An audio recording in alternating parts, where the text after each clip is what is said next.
So today's project, maintenance. 2015 Ram 1500, 113,000 miles, and we're going to change the transmission filter and pan well, because on this transmission, changing the pan, you know, that's a thing. So I've become a firm believer of OEM.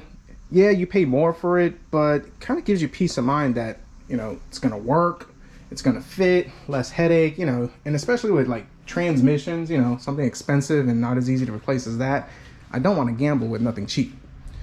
So I got on the Rock Auto, ordered the transmission pan, because this transmission, you know, the 8 horsepower 2JZ 4L60E, I don't know. It's got a bunch of letters and numbers, but it's the 8-speed Chrysler transmission, Mercedes transmission. It's used in a bunch of different applications, and the filter's built into the pan. You know, that's a thing. Now the dealership and Chrysler, they're very proud of this, as this thing costs, you know, about $300. But I mean, I will say you get all brand new bolts, hardware, the plug. I mean, just everything brand spanking new. And like I say, the advantage of just changing the pan is that you don't have to clean out the old one. That gets kind of messy and annoying, but this is expensive. It's not like a typical $30 to $50 or $20 transmission filter that you change out, pop in with new fluid. So if you're going to do this, go OEM, buy the original, play it safe. Don't try to gamble with aftermarket. I've read that different brands have, you know, tolerances, gaskets. Some are too thick, too shallow, whatever. OEM, expensive as this transmission is, I'm not going to gamble with cheap aftermarket stuff, especially the Dorman. And in my quest not to gamble and kind of do things right, I went with the Mopar. Got this on Amazon. 6 quarts was like 80 bucks, which was not bad compared to what my local dealer was selling them for. I think it was like $20 a quart. So for 80 bucks, Mopar 8 and 9 speed ATF, you know, like I said, I'm not going to gamble with this transmission. Now I need to make sure I got the right tools. So let's take one of these bolts and find out which one it is. And it's going to be, I'm going to bet on a T40. T40? T40. So we need the T40. It's 3/8. Our fill plug, I don't know, 5. Ooh, I was way off on that one. 10. Yep, 10. So we need these guys right here. And for a drain plug, I think 5/16. Yep, 5/16. All right, off to a good start. Underneath, and my first gripe about this job, I mean, there's the drain plug. It's right there, like right underneath the exhaust, which is ridiculous. I mean, how do they expect you to get a tool in there? You need to buy a specialty tool. Yeah, good luck finding that. I don't have that, so we're gonna have to do this the old-fashioned way, which pretty much means take off all the bolts and make a huge mess, because, well, all right, first things first, let's loosen our fill plug, because, you know, there's nothing more horrible than draining all your fluid just to find out that this thing is stripped and you can't get it out, and then you're stuck without your vehicle. So let's get this thing out.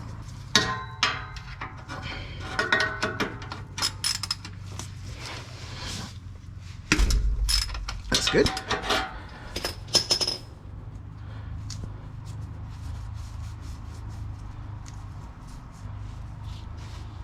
Alright, so now that we know that's loose, we'll just kind of leave that there. Alright, so now let's take out all these bolts over here with our T40. Let's at least loosen them, and then hopefully we could get the transmission fluid all over the floor, because that's typically what happens.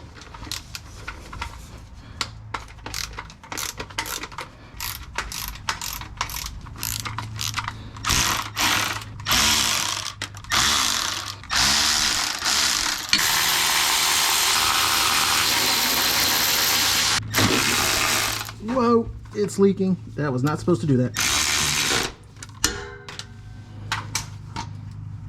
Yeah,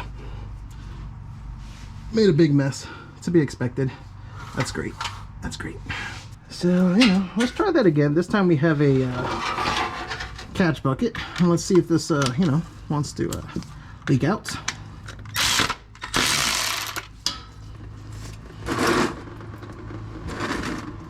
I'm used to the transmission gaskets and pans that are like stuck, and you pretty much have to take a sledgehammer to it just to, you know, drain the fluid, but I mean, this works.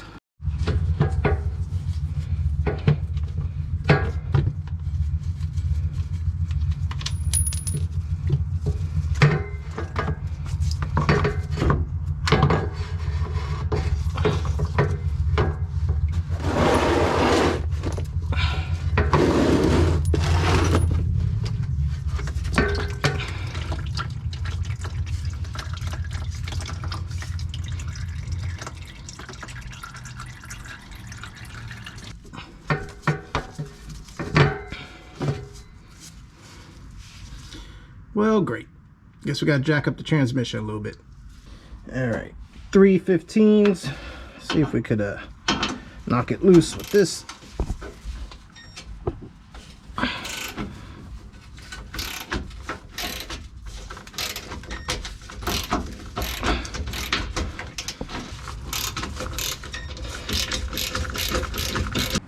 So now we gotta jack this thing up. Let's get a jack with a 4x4. Now go ahead and slide it in front of that tire, the front tire. Well, behind it, whatever.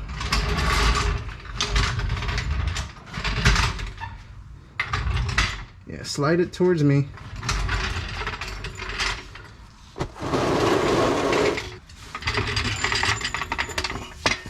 What's this?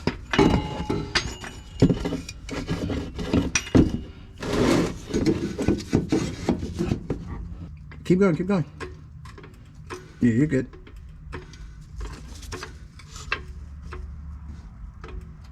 Good. Uh-huh. Yeah. Good. Still good? Yeah, keep going. Perfect. And I should be able to slide this thing out. Keep my fingers away from anything. Perfect. What was leaking? I know. All right. Really? Awesomeness. All right. That was a lot of trouble. New one, old one. So kind of just taking a look at it. Your normal magnetic sludge, not too bad. But the one thing that's kind of got me, I don't know, it's got me curious is that this one has 3 magnets. 1, 2, 3. Well, excuse me, it has 4 magnets. This one only has 1, 2, 3, and it's missing 1, which is quite odd. Now this one made in the good old USA. This one was made in Germany. I'm not sure. I mean, they're identical, except for the fact that this was made here and this was made over there. So I think I'm going to take off this magnet, clean it, and just pop it in over there. I think that's what I'm going to do. Now, another thing to do first, because as you obviously saw that, well, you can't get to this guy, you know? I'm going to tighten this up, make sure it's torqued to whatever spec it's supposed to be. Oh, it says right here, 8 Newton meter. So I'll make sure that's tight, because once we put it in there, that, you know, that crossover pipe, definitely not going to help us out. So let's get started.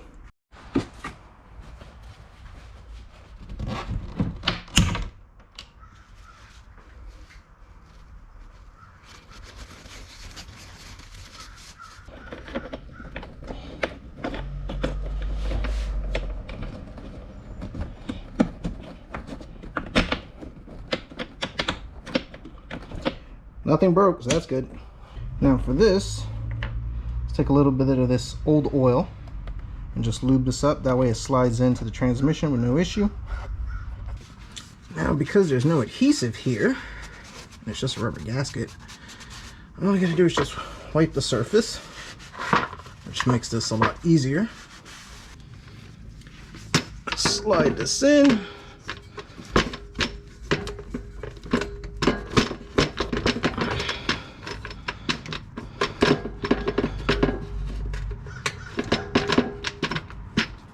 Lift it up a little bit. A little more. One more. All right. Right there? That should be good. Going back up. So. Yeah, no, it's fine. Is it okay? Try again.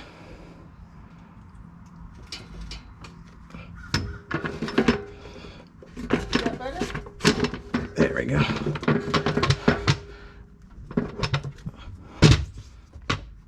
Perfect.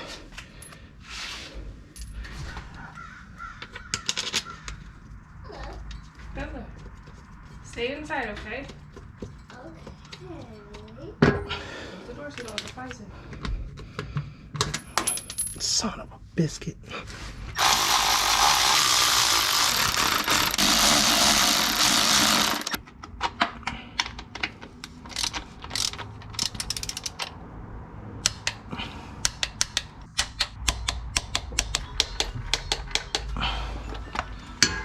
All right, so everything's tightened up. I believe it's 10 Newton meters, which I torqued everything down to. So these bolts were pretty tight for this transmission mount. I mean, they got the whole crusties in there just from, I guess, stuff getting thrown up in there. So kind of soaked them down with PB and made a big mess, but you know, that's fine. That'll just prevent everything else from, you know, crusting up on me. So I'm gonna tighten this down and then clean up my huge mess, go to the other side and start pumping some fluid in this girl. All right, so now we get to play my favorite game that, you know, I really love to play. How much fluid can I spill all over the place? So got myself a little bottle pumper thingy. And yeah, let's pump this 10,000 times. I'll let you know how many it takes because I am doing this the whole OEM way, which using OEM filter. Aftermarkets have slightly less, slightly more. So let me get to pumping and you know, keep you posted.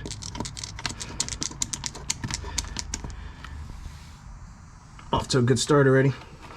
It already popped out, you know. So yeah, there we go. All right. All right, so according to the interweb, once you get that little trickle that we got going on right there, it's time to fire it up, put it through the gears, and see how much more fluid we need to add. So far we're about almost 3 quarts, maybe 2 3/4. Let's turn this on. Transmission has to be between 86 degrees and 122 degrees. Let's fire this up.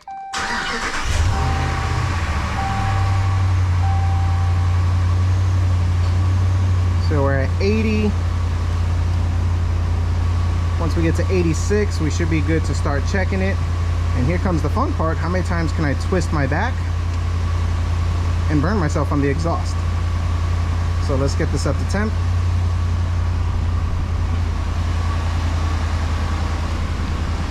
And while that's doing that, let's put it in gear. Reverse. Count 5 seconds. 1, 2, 3, 4, 5. Neutral. 1, 2, 3, 4, 5. Drive. 1, 2, 3, 4, 5. Neutral. 1, 2, 3, 4, 5. Reverse. 1, 2, 3, 4, 5. And park. We're at 84. We need 2 more degrees. Can we get 2 more degrees?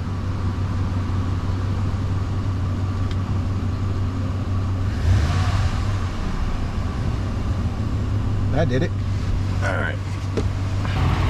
Let's loosen this.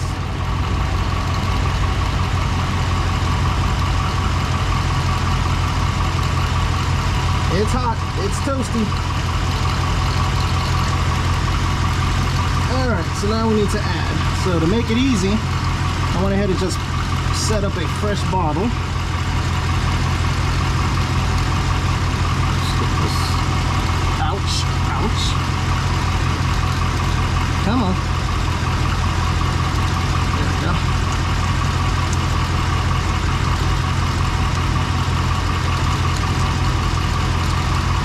We're gonna keep pumping until we get a trickle. 4 quarts. Let's check the temperature. 104 within spec. So let's go ahead and do the reverse neutral drive thing.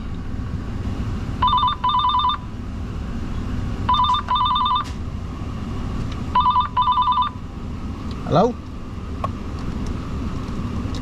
Hello? Hello. What's up? I'm just making sure you're alive and out from under your truck. I'm good. Okay. All right, appreciate it. Yep. Bye. Round 2, temperature is 105.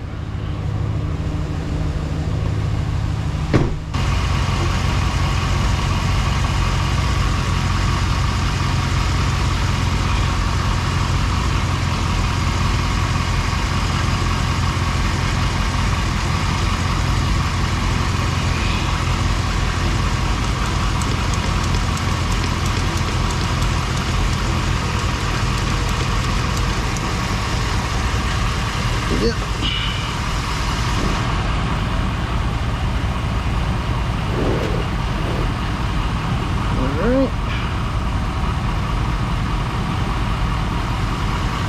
Once it slows down to a nice little stream, should be good.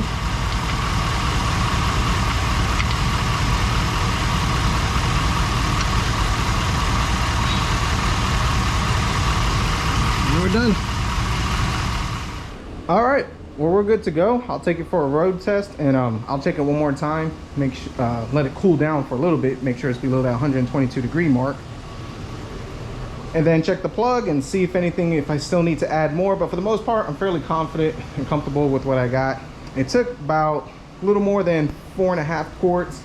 Another thing I do suggest is those other quarts, those empty quarts, take them and pour them in here. I was actually able to get another 1/4 of a quart, if you think about it. And even though it don't seem like much, that trans fluid is expensive. As far as the fluid and the magnet, everything looked good on it. I'm not seeing no big chunks, that normal magnetic sludge, which, I mean, that's typical, so nothing to be concerning, but this is good maintenance. I think it says it's supposed to be done every 60,000 miles. I'll double check and I'll post it on the screen. But I like my vehicles, I like this truck, and I like to keep my stuff top notch. So good preventative maintenance, and hopefully I shouldn't have any issues in the future. So that ties that up. Still got a bunch more maintenance items to do in this truck. So hope you enjoyed this video. Thanks for watching, and let's keep knocking out these vehicles.